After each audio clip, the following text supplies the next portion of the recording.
Panibagong araw, isang panibagong pagkakataon ng ating pong tinanggap mula sa Panginoon. At tayo po narito muli upang ating pong pag-aralan, pag-usapan, pagbulay-bulayan ang kanyang pong mga salita na siya pong magiging dahilan upang ating maranasan ang panibagong antas po ng ating pong pag-unlad, paglago ng ating pong buhay, pananampalataya, relasyon at paglilingkod sa ating pong Panginoon. So sa lahat po ng nanonood ng CB Daily Live Stream, isa pong pinagpalang hapon sa inyo, sa CB Tribes, alatigit sa ating pong especialmente Pastor Wilbert, Pastor Hasmin, isa pong magandang hapon, pinagpalang hapon sa inyo. Salamat po muli sa pagkakataong ito na magamit ng Diyos sa pamamagitan ng paghahayag ng salita ng Diyos sa platform ng programang ito ng CB Daily Live Stream. So ngayon po ay nais ko po na ating pong pasimulan ang ating pong pag-aaral ng kanyang mga salita sa pagbasa po dito sa aklat ng Isaiah chapter 54 verses 1 to 8. At ganito po ang sinasabi, "Sing, O barren, you have not borne, break forth into singing and cry aloud, you have not labored with child, for more are the children of the desolate than the children of the married woman, says the Lord. Enlarge the place of your tent, and let them stretch out the curtains of your dwellings. Do not despair, lengthen your cords, and strengthen your stakes. For you shall expand to the right and to the left, and your descendants will inherit the nation, and make the desolate cities inhabited. Do not fear, for you will not be ashamed, neither be disgraced, for you will not be put to shame. For you will forget the shame of your youth, and will not remember the reproach of your widowhood anymore. For your Maker is your husband, the Lord of hosts is his name, and your Redeemer is the Holy One of Israel, and he is called the God of the whole earth. For the Lord has called you like a woman forsaken and grieved in the spirit, like a youthful wife when you were refused, says your God. For a moment I have forsaken you, but with great mercies I will gather you. With a little wrath I hide my face from you for a moment, but with the everlasting kindness I will have mercy on you, says the Lord your Redeemer." Isaiah 54 verses 1 to 8. So sa ating pong pag-uusap at ating pong pag-aaralan ng salita ng Diyos, sa ating pong binasa from Isaiah 54 verses 1 to 8, ay ang ating pong topic dito is about enlarge your ministry capacity influence. Enlarge your ministry capacity influence. Kung makita po natin sa ating pong binasa na salita ng Diyos ay pinahayag ng Panginoon kung ano ang nais po niya na makitang patotoo na kilos niya sa kanyang pong bayan o sa buhay po natin bilang church, bilang kanyang mga anak, ay ating pong makita ang prinsipyo dito po ng Diyos sa ating pong ginagawang paglilingkod sa Kanya. So ang nais po ng Panginoon ay tayo ay maging mabunga, maging fruitful yung ating pong paglilingkod o pagsunod po sa Kanya. At ito po ay disenyo ng Diyos, plano ng Diyos sa Kanya pong mga anak o sa Kanya pong bayan, na talagang maranasan ito pong paglago noong kanya pong ng paglilingkod po natin sa ating pong Panginoon. That's why dito po sa akin pong pinaka-introduction dito sa ating pong slide ay makita po natin dyan, ang sabi po rito ay, to enlarge our ministry capacity influence is God's intentional design for us. We will never settle on our past victories, accomplishment, even on our weakness and negative experience. So yan po yung katotohanan na alam ko, lalo sa ating pong matagal na naglilingkod sa Panginoon, ay ating pong inaasahan talaga na tayo po ay maging maunlad, matagumpay sa ministry na pinagkatiwala sa ating po ng Panginoon. Yung influence ng ating pong ministeryo ay nais po natin na ito ay lumawak. At ang katotohanan po, ito ay disenyo na ng Diyos sa atin. Ito po, bagamat yung pinapatungkulan po dito ay ang kanyang bayan, so we believe to the truth and the principles of the word na nais po ng Panginoon na ito po ay mangyari din po sa buhay natin. At ang isa pong ating pong dapat din pong settle dito sa ating pong pasimula na ating pong binasa, dito po sa ating ang pinag-usapan ay hindi po tayo dapat na matali ng ating pong mga nakaraang tagumpay sa ministry sapagkat kung tayo po ay matatalian at tayo po ay hihinto doon sa karanasan o patotoo ng ating pong past victory, ito po yung magiging dahilan na tayo po ay hindi na uunlad, hindi na tayo lalago o madidelay yung ating pong paglago, yung ating pagtatagumpay. Ano po? And even na po doon sa ating pong mga weaknesses or mga negative experience, hindi tayo dapat dito patali. Kung gusto natin na ating maranasan na talagang tayo ay magkaroon po ng paglilingkod na kung saan ay ma-maximize natin yung ating pong yung potential po ng influence ng ating pong paglilingkod sa ating pong Panginoon. At sinasabi po ng Panginoon sa kanya pong mga salita natin yung binasa from Isaiah 54 na bagamat may mga difficulties, bagamat merong mga hadlang, bagamat ang Diyos din ay naging dahilan po ng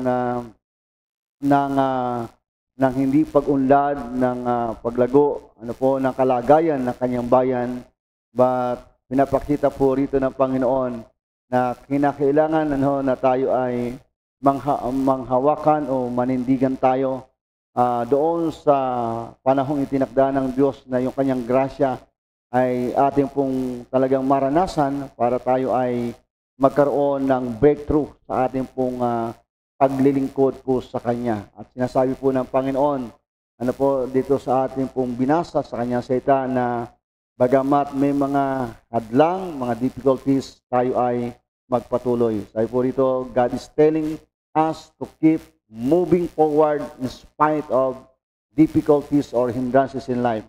We should never stop until we reach the maximum impact and influence of our ministry. Ulitin ko po, we should never stop until we reach the maximum impact and influence of our ministry. So, ang ating pong pwede pong paghalintularan po sa ating pong pagiging maunlad o paglaki, paglawak ng ating pong impluwensya, ng ating pong paglilingkod sa Panginoon ay katulad po ng isa pong shark o katulad ng isang pating. Na kapag yung pong shark o yung pating ay inilagay natin sa isang aquarium, ayon po sa pag-aaral ay ang kanya pong pwedeng maabot na paglaki ay mga 8 inches lang. So ito po yung kanya pong kanyang magiging size kapag siya ay inilagay doon sa isa pong aquarium. Pero kapag ang shark o yung pating ay naandun sa karagatan, ang sabi po ay talagang ito ay lalaki ng mga 8 feet or more sa size nito yung kanyang paglaki. Na pwede talaga siyang masabi natin maging giant kapag siya ay naandun talaga doon sa kanyang perfect environment doon sa karagatan. But kapag inilagay mo siya doon sa isang aquarium, so limitado yung kanya pong paglaki. Ano ibig sabihin po niyan? So dahil sa wala po siya doon sa kanyang perfect environment, ay hindi niya maabot yung talagang maximum na kanya pong paglaki. So ibig sabihin po yung kanya pong paglaki ay nakadepende doon sa kanyang kapaligiran, doon sa kanyang environment. Kung kaya naandun na bagamat naandun yung potential na siya ay lumaki, na kapag siya ay nasa karagatan. Dahil doon sa kanyang environment, dahil doon sa kanyang kinalalagyan ay nagkaroon siya ng limitasyon at naging bansot yung kanyang paglaki. So, anong ibig sabihin po nito? Ang katotohanan ito ay may kumpara din po natin, may apply din po natin to sa buhay ng isa pong tao o buhay ng isang mananampalataya. Kung ang ating pong mga sarili, ang ating pong buhay ay napapaligiran ng mga tao na kung saan ay makitid o maliit yung pag-iisip. Sabi po rito sa aking outline o sa slide po na yung nakikita, ay ito rin po yung dahilan kung bakit hindi tayo lalago. Kung bakit hindi tayo lalago. So, kapag ang ating pong mga kasama, ating pong mga kaibigan ay naandun yung kanilang pong kaisipan na ang lagi pong laman ay limitado o talunan o maliit ang sabi natin na pag-iisip, ito ay magiging dahilan na tayo rin ay may impluwensyahan na hindi tayo uunlad. That's why kinakailangan nating baguhin yung ating pong environment. Hahanapin natin yung perfect environment, mga tamang tao na dapat natin makasama para tuloy-tuloy yung ating pong pag-unlad, paglago. At sa ating pong pagbabago ng ating environment, so makikita po natin at bantayan din po natin yung ating paglago. So yan po yung realidad po sa buhay. Tulad nga po ng ating pong nakita, obserbahan na yung success na po ng isang tao, ng isang pastor, ng isang church ay mayroong kinalaman doon sa alyansa o doon sa mga taong nakapaligid po sa kanya. That's why, meron talagang tamang environment, merong tamang tao, merong tamang principle, which is the Word of God, na dapat nating panghawakan upang tayo ay magkaroon ng totoong paglago o pag-enlarge ng ating pong ng capacity, ng impluensya ng ating pong ministeryo o ating ministry. So, sa mga sandali pong ito, habang ating pong pinapakinggan ito, ay nire-require sa atin na talagang kinakailangan po natin na mabago yung ating pong mga sarili upang tayo magkaroon ng pagpapatuloy, pagsulong o yung pag-unlad o yung paglawak ng ministeryo o paglilingkod na ibinigay po sa atin po ng Panginoon. So sabi po dito sa ating pong pinaka-slide o dito po sa aking outline, but we need to change ourselves because without change, we can never move forward. And being a unstoppable kingdom builder is never stopping to influence and invade the 7 mountains of society for kingdom advancement. So, ito po yung makita ho nating galawan doon sa tinatawag po nating unstoppable kingdom builder. Hindi tumitigil na hindi ma-influensyahan at hindi masakop yung 7 mountains or the 7 pillars of society for the kingdom advancement. So, alam naman po natin itong 7 mountains, 7 pillars, katulad itong family, religion, government, education, religion. So, the 7 mountains, ito po yung pinaka-place of assignment po natin for the kingdom advancement. So, as unstoppable kingdom builder, hindi po tayo hihinto na hindi po natin ito ma-penetrate, hindi po natin ito ma-invade, dahil ito po yung ibinigay sa atin po ng Panginoon. At kung atin po nakita ang ating sarili as unstoppable kingdom builder, so, ang ating pong lagi pong isip o yung ating pong lagi pong goal, aside po dito ay the unstoppable kingdom builder is always striving the higher level of success to their assignment. Ulitin ko po, sabi ito, the unstoppable kingdom builder is always striving the higher level of success to their assignment.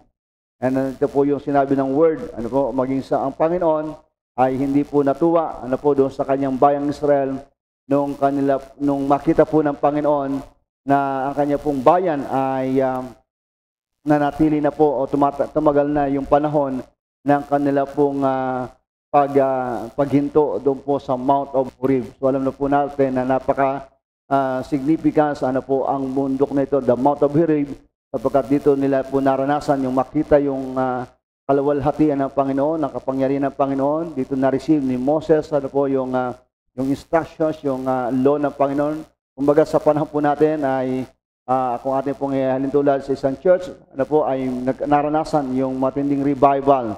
At ito po yung naging dahilan na kung saan ay nag-stay na po ng matagal na panahon ang kanya pong bayan dito sa Mount of Horeb. But ito po yung sabi ng Panginoon dito, Deuteronomy chapter 1, verses 6 to 8, the Lord your God said to us at Horeb, you have stayed long enough at this mountain. Break camp and advance into the hill country of the Amorites.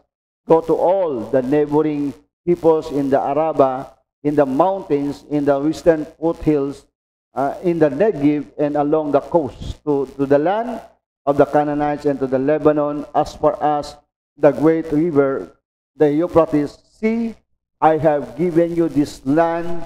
Go in and take possession of the land that the Lord swore he would give to your fathers, to Abraham, Isaac, and Jacob, and to their descendants after them.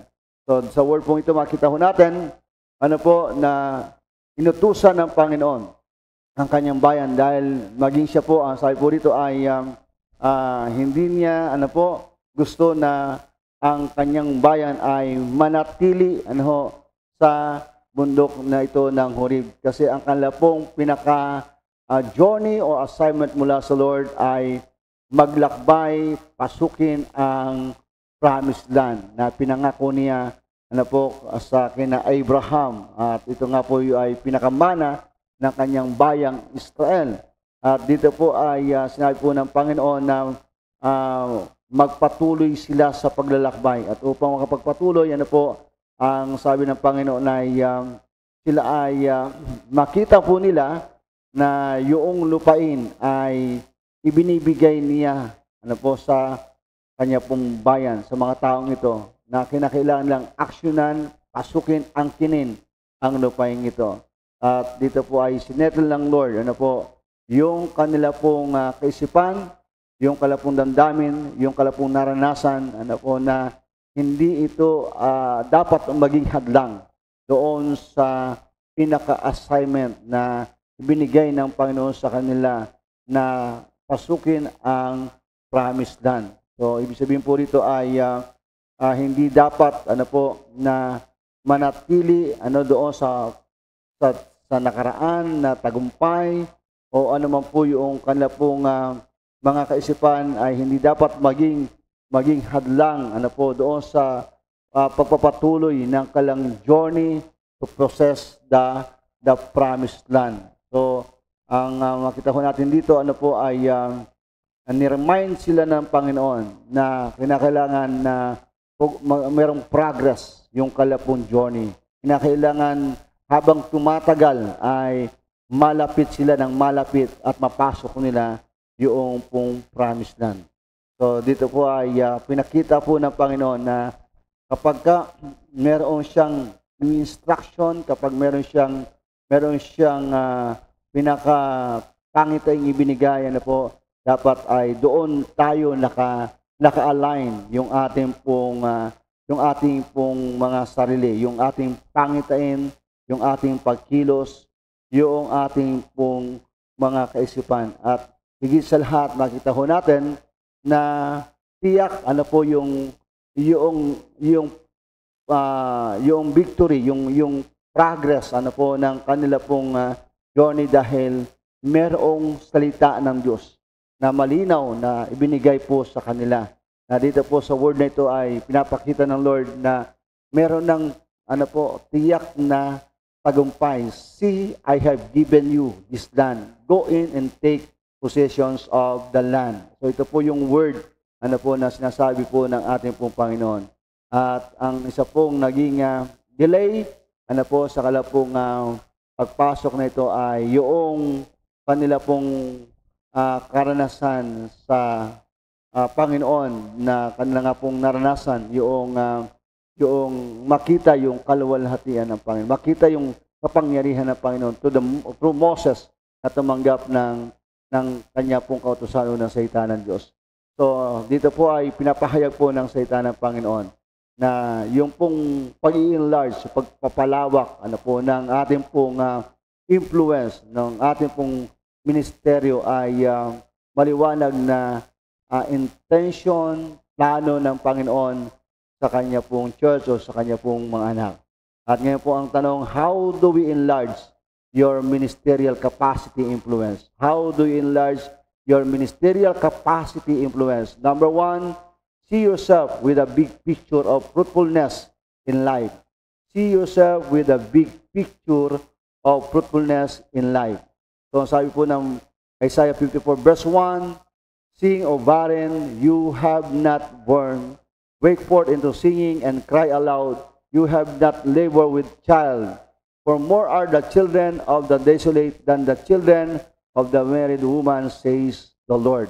So dito po ay may sinasabi ang salita ng Panginoon na yung pong mga hindi nagkakaanak ay magsaya, matuwa, kumanta, umawit.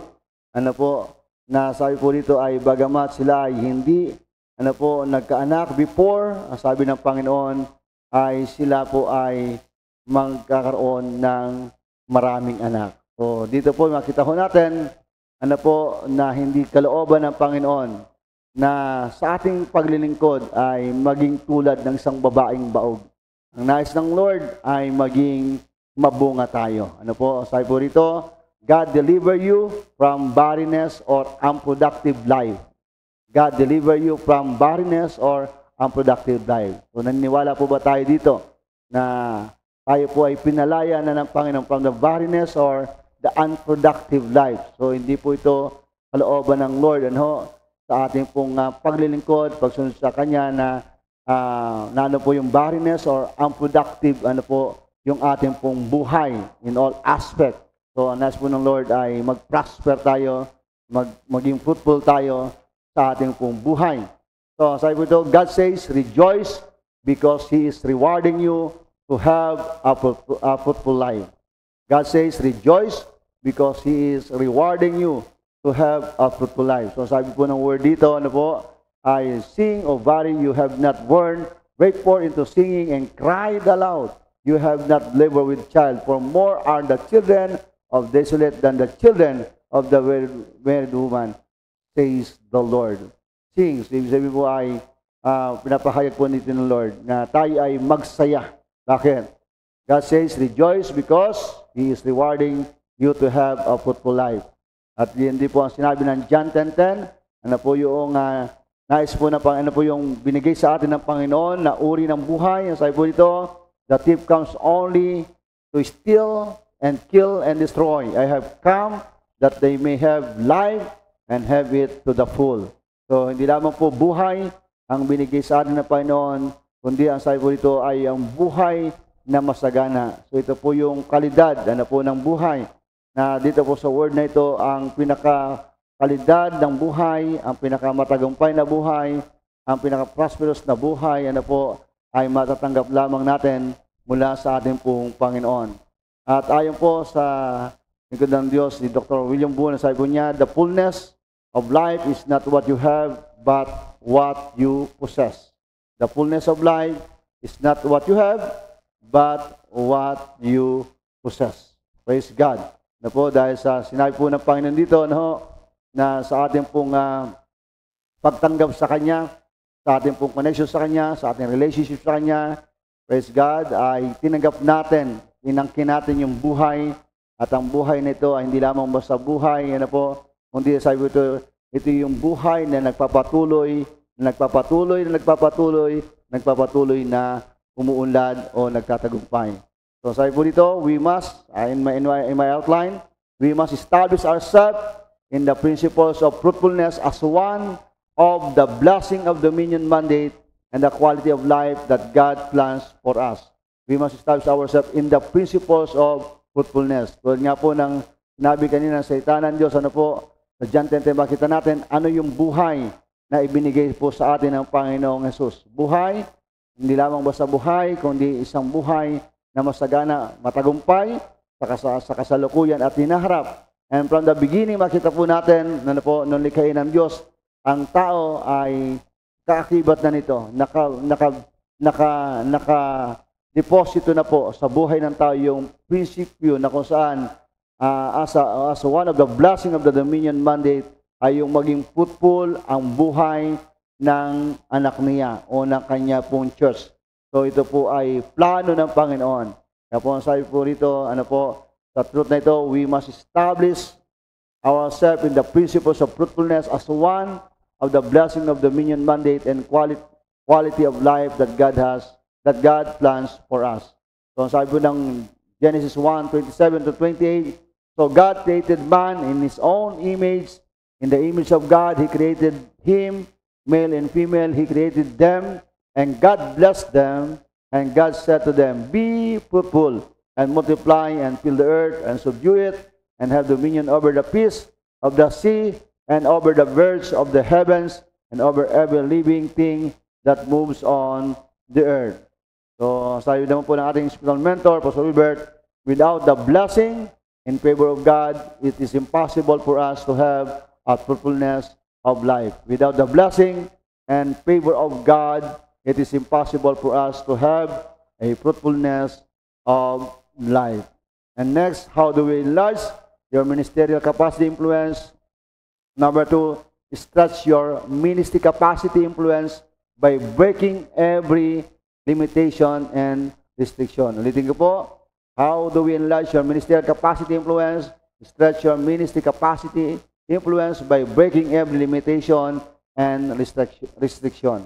Ang sabi po ng Isaiah 54 verse 2, enlarge the place of your tent and let them stretch out the curtains of your dwellings.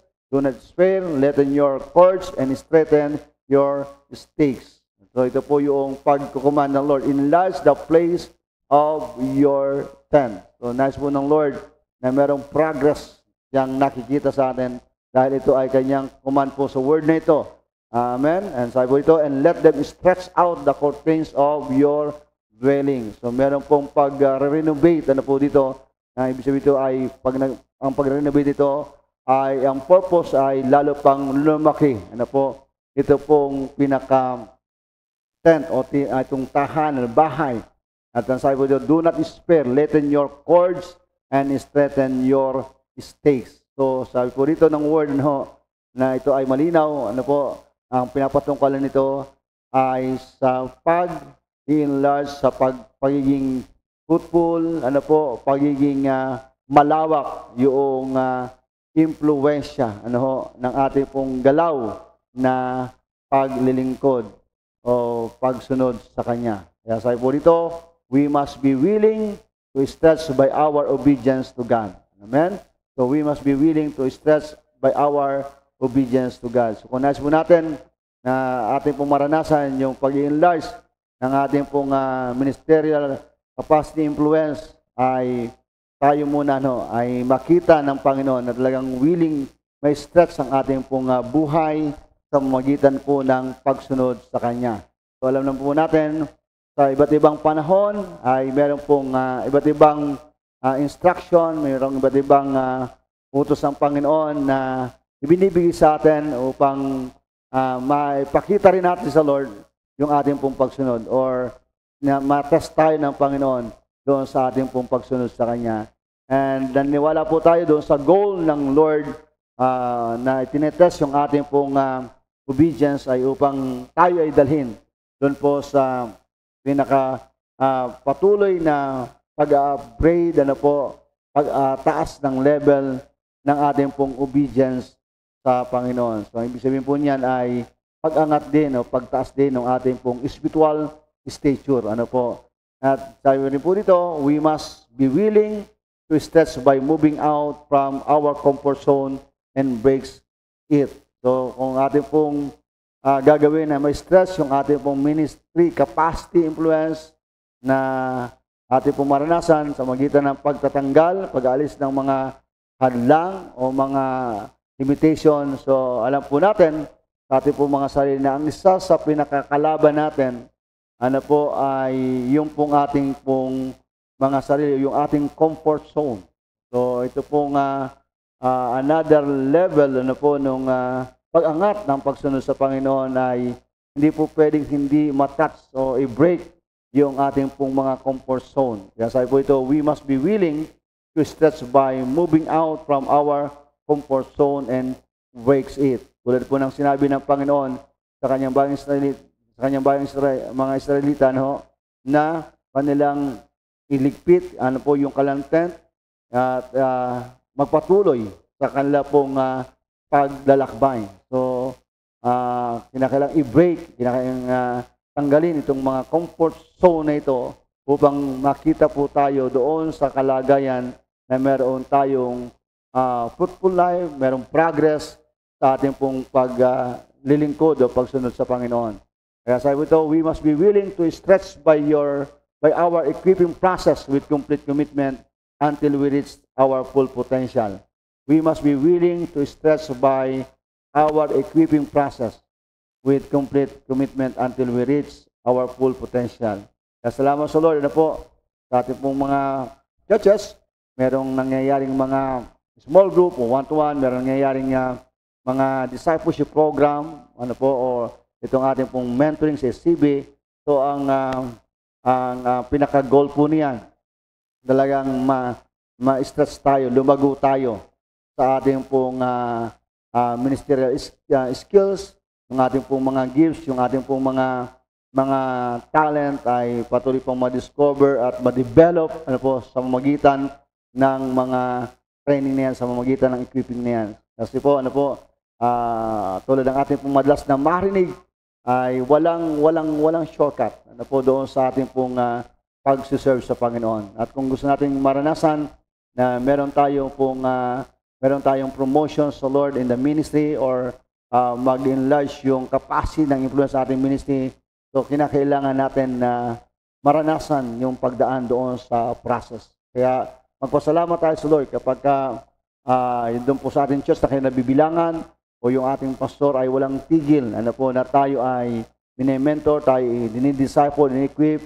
may mga small group. So ang intentions po niyan ay talagang mapataas, mapaunlad, mapalago ano po yung ating pong buhay ano po ng pagsunod, paglilingkod sa ating pong Panginoon. At yung higit nga po dito sa lahat, ayun po sa puntos na ito ay yung marating natin, yung pong ma-maximize ano po, yung potential na meron po tayo sa Panginoon, na ibinigay sa atin ng Panginoon, sapagkat hindi natin pwedeng ma-fulfill yung purpose ano po ng Panginoon kung wala yung kakayanan na mula sa Panginoon.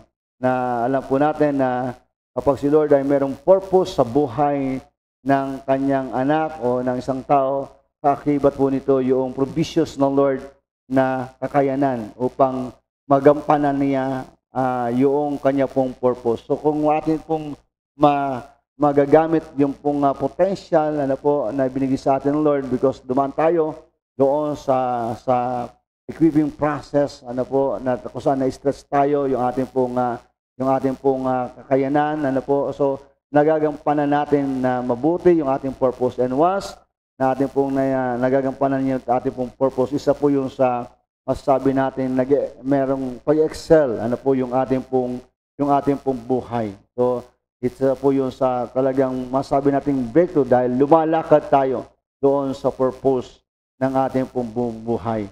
At isa rin po yung dahilan upang maging instrumento ito ng Lord na yung ating pong buhay, yung ating ministry ay maka-impluwensya sa iba. That's why we must be willing to stretch by our equipping process with complete commitment until we reach our full potential. Next, how do we enlarge your ministerial capacity influence? Number 3, sustain and explore the possibilities of continuity of your ministry expansion. Sustain and explore the possibilities of continuity of your ministry expansion.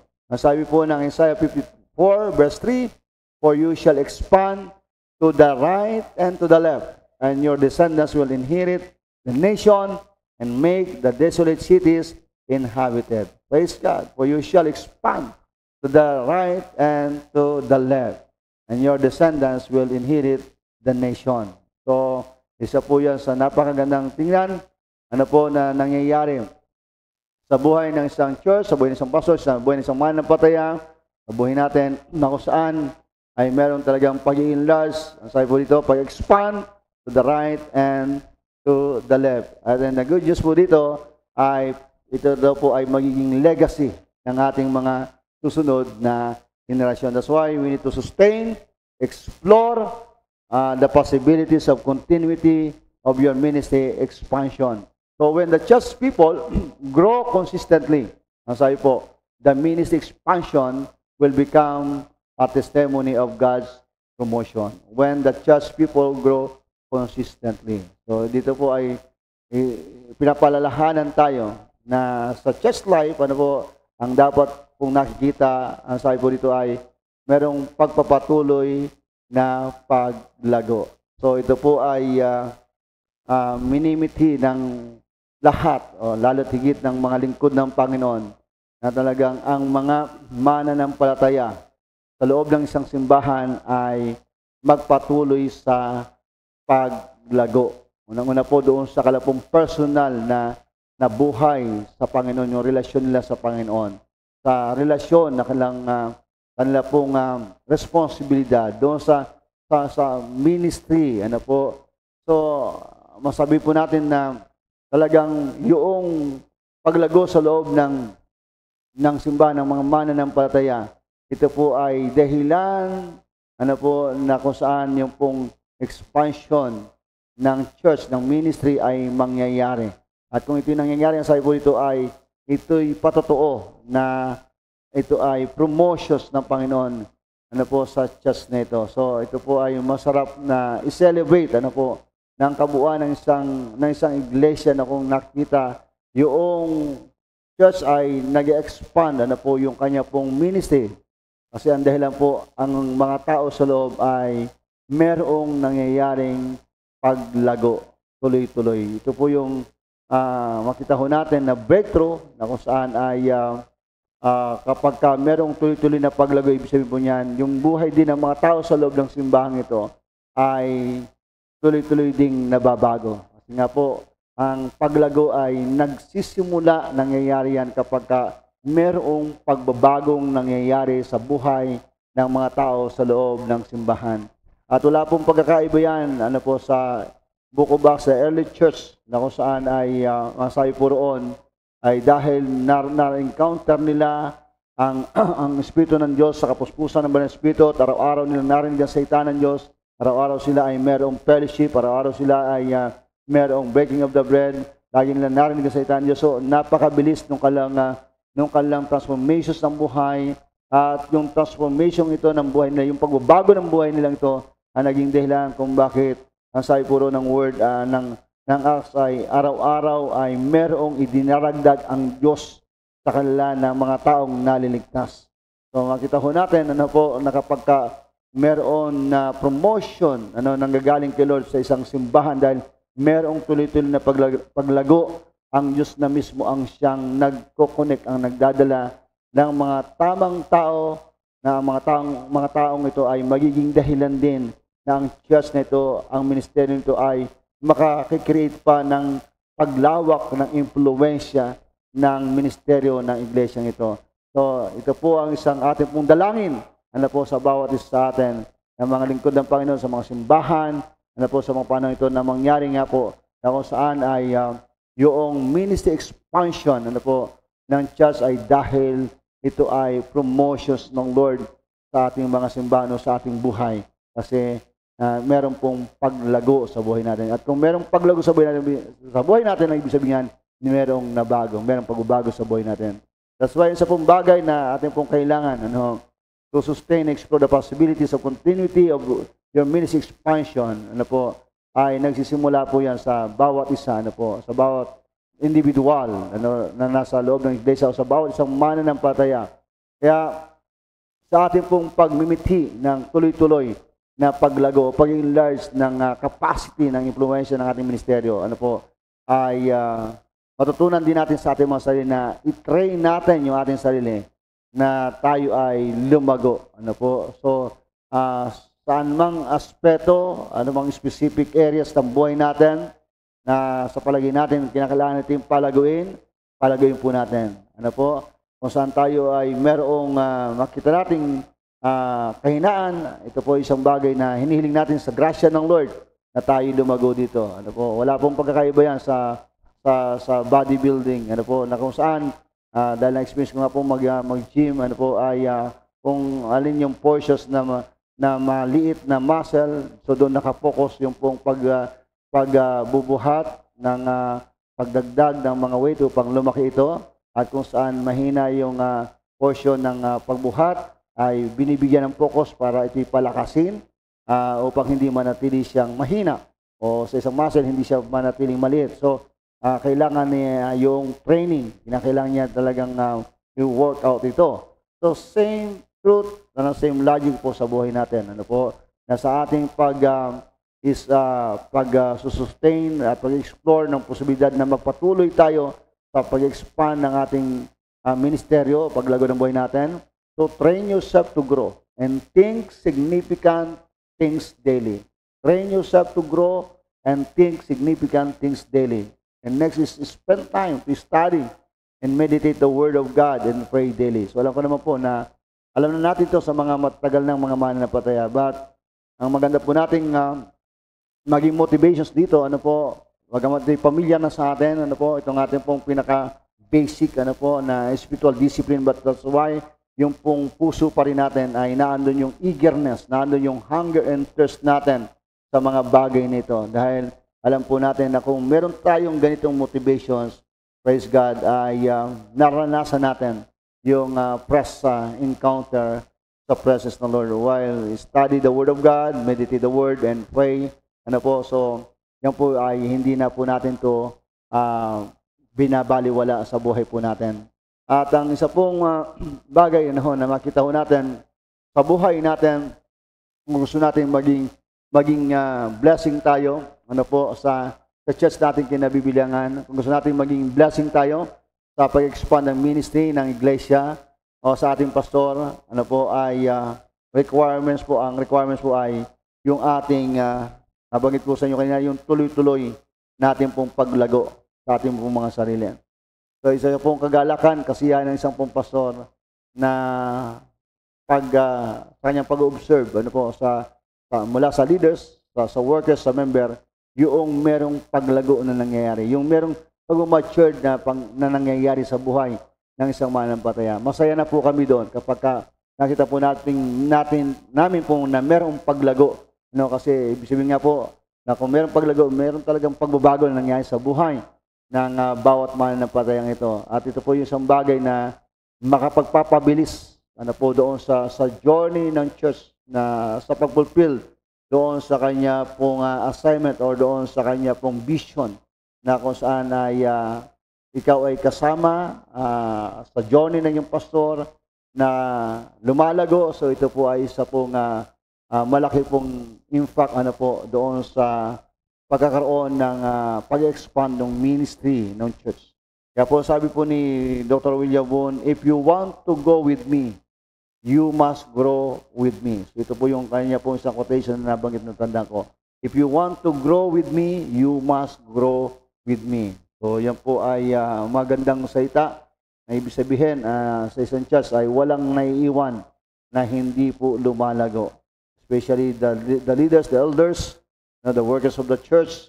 So ito po yung isa po na ating pong number one na goal sa buhay po natin. Na kung gusto natin tayo po ay maging dahilan ng acceleration o pag-speed up doon pong journey sa pag-fulfill doon po sa vision, sa assignment ng church natin kinabibilangan. Ito po yung ating pong lagi pakatandaan. Sabi po ni Dr. William Boone, if you want to go with me, you must grow with me. Amen? So, when the church people is strongly connected to the Father in the house, ministry expansion will never short-live. So, sa ating pong buhay personally, kung gusto natin masustain and ma-explore yung pong ministry expansion, yung po sa pribilehiyong binigay sa atin, Lord, na makapag-ministry tayo. Dahil ginamit din na ating pastor kung bakit tayo may merong ministry.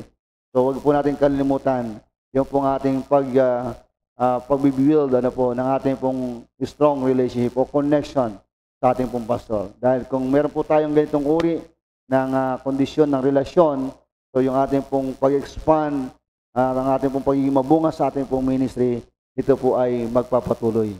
But kung nangyari po na kung saan ay nag-disconnect tayo, so wala pong garantiya rin na tayo magiging mabunga at matagumpay sa ating pong paglilingkod. Kasi po yung ministry, na kung saan ay ating pong ginagampanan, na ginamit ng Diyos ang ating pong pastor, ay walang iba, na ito ang dahilan ay yung ministry ng ating pong ginagampanan, ito po ay ibinigay din ng Diyos na ministry sa ating pastor. Na ito po ay isa pong pagkakataong pribileyo na ikaw ay nabigyan ng pagkakataong makasama sa paglilingkod sa Panginoon ito. Na kung saan ay nais ng Lord na mag-expand tayo, maging fruitful tayo sa ating pong paglilingkod na ito. So, ang isa pong pinaka-key, pinaka-password natin is our connection, our strong connection to the Father in the house.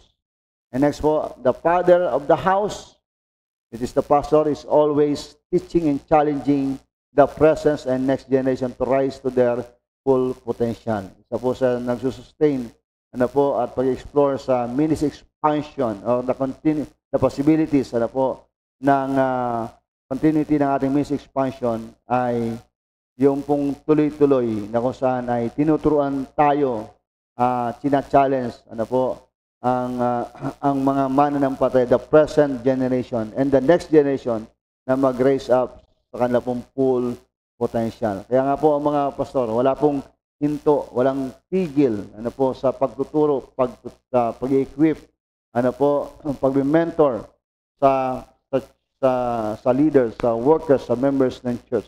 Kasi sa pong bagay na inoobserbahan at ina-expect po ay habang tayo ini-equip, habang tayo tinuturuan, habang tayo binibigyan ng opportunity na mag-explore, maglingkod, ay yung pong maabot natin yung ating pong full potential o yung ma-maximize yung potential na meron po tayo. At ito po ay trabaho ng isa pong pastor. Kaya po sabi dito sa aking pong outline, the father of the house is always teaching and challenging the present and next generation to rise to their full potential. And sabi po ng Psalms chapter 78 verse 6, that the generations to come might know them, the children who would be born, that they may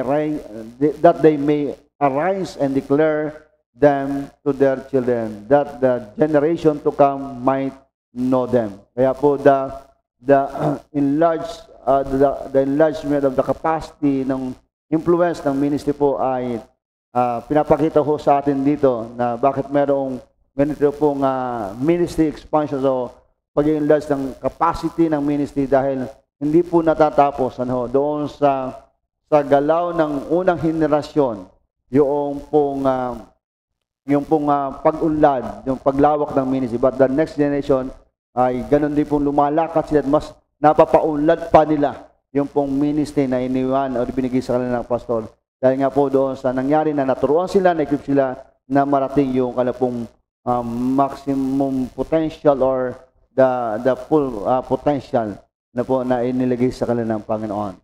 Praise God. Next is the labor of the present generation should reach the next generation to continue the same assignment and fulfill the purposes of God. Ulitin ko po, the labor of the present generation should reach the next generation to continue the same assignment and fulfill the purposes of God. And next po, sabi po dito, to sustain and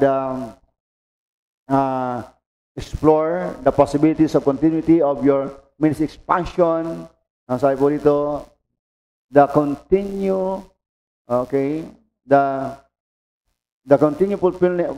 faithfulness of the next generation will ensure the continual blessing, provisions, and protection in their generation. The continued faithfulness of the next generation will ensure and continual blessing, provision, and protection in their generation.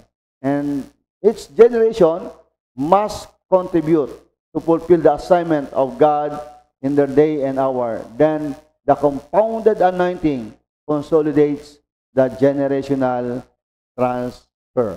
Praise God. And next po, how do we enlarge your ministerial capacity influence? Number 4, stop living on your negative past experience that causes your emotional pressures and damages. Stop living on your negative past experience that causes your emotional pressure and damages. Ang sabi po ng Isaiah 54 verse 4 to 5, do not fear, for you will not be ashamed, neither be disgraced, for you will not be put to shame, for you will forget the shame of your youth, and will not remember the reproach of your widowhood anymore. For your Maker is your husband, the Lord of hosts is his name, and your Redeemer is the Holy One of Israel. He is called the God of the whole earth. Praise God. So isa pong bagay po ang aabot po sa atin ng Panginoon at kanya pong nasabi na utos may encouragement dito na word, do not fear, for you will not be ashamed, neither be disgraced, for you will not be put to shame. For you will forget the shame of your youth, and will not remember the reproach of your widowhood anymore. Ano ibig sabihin po nito? Amen. Praise God. The truth, in the applications sa ating paggawa sa ministry, sabi po dito, doing the ministry with the right spirit or right conditions of the heart is the key of success for the fruitfulness in ministry. Doing the ministry with the right spirit or right conditions of the heart is the key of success for the fruitfulness in ministry. So your negative past experience should not hold you for better future. Kaya po, sabi nga po ng iba, kinakailangan tayong mag-move on. So, yung mga bitter na po, ay dapat po nating pakaisipin mabuti na the more nag-stay tayo sa ating pong bitterness, sa ating experience, so wala pong makikita tayong better future. Wala tayong makikitang fruitfulness in the ministry. At sa bawat araw na binibigay po sa atin ng Panginoon, meron ng magandang opportunity, meron ng magandang pagkilos Lord, hindi pa yun ito nakita dahil nabubulag tayo o nahuhold tayo ng ating past experiences or yung ating mga bitterness. Ano po? That's why, sabi po ito, your negative past experience should not hold you for better future. Don't try to repair the broken parts and situations of your life beyond to your ability. Don't try to repair the broken parts and situation of your life beyond to your ability. Leave it to the hands of God. So God is already healed your image and restored your identity. Praise God for that. Sabi daw, God is already healed your images and restore your identity. Yan po ang ating pong pinaniniwalaan. Na tayo po ay pinagalingan ng Lord. Yung ating pong imahe. Ano po mga ating pinagdaanang pangit na mga reputation sa patuto, ito po ay pinagaling na tayo ng Panginoon. And restore na tayo ng Lord sa ating identity. And then, ating pong identity ay walang iba kundi ang ating pong Panginoong Jesus. So, yung ating pong kahalagahan, yung ating pong identity ay walang iba kundi yung imahe ng ating pong Panginoon. Yan po tayo na-restore ng Diyos. And God says, do not fear, be proud that you are the sons or daughters of God. Hallelujah. And next, how do you enlarge your ministerial capacity influence? Number 5, secure your intimacy with God through progressive relationship. Secure your intimacy with God through progressive relationship. Ang sabi po ng word, Isaiah 54 verse 5 to 7, for your Maker is your husband, the Lord of hosts is his name, and your Redeemer is the Holy One of Israel. He is called the God of the whole earth, for the Lord has called you like a woman forsaken and grieved in spirit, like a youthful wife when you were refused, says your God.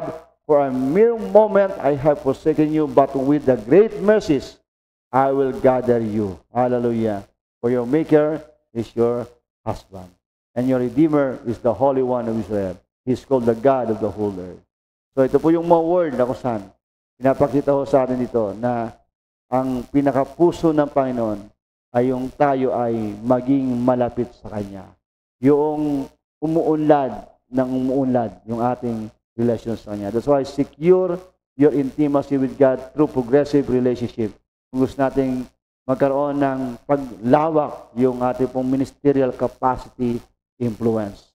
So, when we set aside the time to meet God, okay, ito po yung isa po natin na intentionally, na ating pong gagawin na sa bawat panahon ng ating pong buhay na talagang si Lord ay priority sa buhay natin. Meron tayong quality and the quantity time na ibinibigay sa Kanya.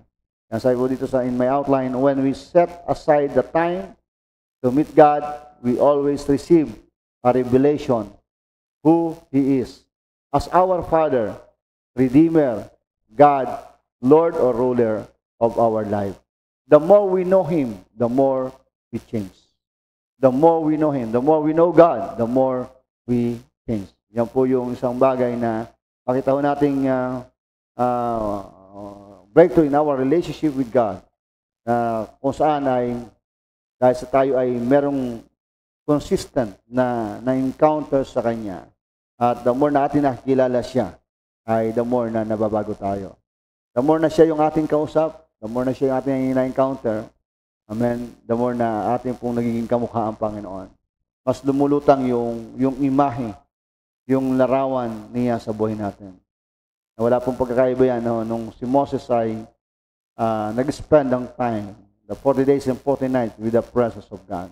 The divine influence, ang kalwalatian ng Lord ay nakita sa kanyang mukha ng buong bayan, ng buong bansa ng Israel. But ang sabi nga po ng word, mas higit po yung kalwalhatian na ating pong tinanggap at naranasan kay Moses. Walang iba kundi ito po yung kalwalhatian o yung imahe ng ating pong Panginoon Jesus na nasa buhay natin. That's why po sa ating pong pagbibigay, pag-spend ng ating pong time sa Kanya pong presensya, sa pakikinig sa Kanya, ay the more na nagbubukas ang Lord, nagpapakilala siya sa atin. And the more natin nakilala ang Panginoon, the more na tayo nagiging kamukha ng ating Panginoon. The more na tayo nababago. Amen? So when we are in His presence, so the reading the Word, we're realizing our thankfulness, sharing our thoughts with Him, or quality listening His voice, we will gain His perspective and direction. That's why build your obedience. Build your obedience and intimacy with God into deeper dimension, and you will experience the wider platform of ministry that God prepared for you. Build your obedience and intimacy with God into deeper dimension, and you will experience a wider platform of ministry that God prepared for you. Ibig sabihin po niyan ay tapos na yung ating buhay sa Panginoon. Yung ating pong titingnan ang Kanya pong mga sita. At ang isa pong detalye na meron si Lord, na Kanya pong nihanda at nakadesign sa buhay natin. Na meron talaga si Lord na inihanda sa atin na isang matagumpay na paglilingkod sa Kanya. Na meron po siyang plan of intention na talagang yung ating pong ministry ay magkaroon ng malabak na impluensya o pagbubunga. Dahil nga po, ito ay disenyo na ng Lord sa buhay natin. And according to the John chapter 15, sabi ng Lord, if you depart from me, you can do nothing. Kung ikaw ay hiwalay sa akin, wala kang magagawa. Ngunit kung ikaw mananatili sa akin, at aking mga sito mananatili sa iyo, hingin mo ang namang iyong naisin at ipagkakalob sa iyo. At sinabi rin po ng Panginoon, ang nananatili sa Kanya ay nagbubunga ng sagana. So ito po yung nating pinanghahawakan na prinsipyo at katotohanan ng mga salita ng Diyos. That's why in our ministry po ay meron talagang pag-i-enlarge nung Kanya pong influence, the capacity influence ng ating paglilingkod. That's why, sabi po dito, in the last pointers po natin, how do we enlarge your ministerial capacity influence? Secure your intimacy with God through progressive relationship. Praise God. So, sa mga sandali pong ito, dito po ako nagtatapos at ang dalangin ko po ay naging pagpapala po sa atin ang mga salita ng Diyos na sa maikli pong oras na atin pong napag-usapan, napag-ulay-bulayan. And I pray na ito po ay naging pagpapala sa atin at nakapagpalakas sa ating pong mga espiritu, nagpalago ng ating pong pagkakilala at pananampalataya sa ating Panginoon at higit sa ating pong paglilingkod na ginagawa sa Kanya. Hopefully po ito ay nagbigay sa atin ng panibagong lakas at mga katotohanan upang tayo ay patuloy pang umunlad sa ating pong paglilingkod sa Panginoon. Enlarge your ministry capacity influence. Tayo po'y manalangin. Ama namin Diyos na makapangyarihan sa lahat. Maraming salamat po, Panginoon, sapagkat ang mga salita mo, Lord, na nahayag, Panginoon, sa programang ito, sa CBD Live Stream, Father God, ay hindi po nawawalan ng kabuluhan. Ang bawat nagbabahagi na yung pong mga lingkod ng iyong mga salita Alam po namin, O Diyos, na ito yung mga salita, Panginoon, na natatanim sa bawat puso ng iyong pong mga anak. At alam po namin na kapag ito'y natanim sa puso ng iyong pong mga anak, ay makikita po namin ang pagbubunga nito, ang resulta nito sa buhay ng bawat isa, O Diyos. Kaya, Panginoon, sa hapong ito, sa bawat isang tumanggap ng iyong pong mga salita na naandun ang kanilang pong pananampalataya at pagtitiwala sa iyo, Diyos, dalangin ko po ang resulta ng kaganapan ng mga salita mong ito, Panginoon. Hallelujah, sa harap pong buhay, sa church, sa pastor, sa leaders, workers, elders ng church, O God, member ng church, Panginoon. Lord, tunin nga po na yung kaganapan na paglawak, O Diyos, ng kapasidad ng impluensya ng kalapong paglilingkod, ang paglawak, Panginoon God, ng platform, ng ministeryo ng bawat isa, ay dalangin ko po, Panginoon, na ito, O Diyos, hallelujah, sa panahong ito ay maging patotoo ng buhay ng bawat isa, ng bawat lingkod mo, Panginoon, bawat mananampalataya, ng bawat iglesia, O Diyos, in the name of Jesus, hallelujah. Kaya Lord, alam ko po, Panginoon, na ito ay kalooban mo, alam ko po, Panginoon, na ito ay plano mo sa buhay ng iyong mga anak.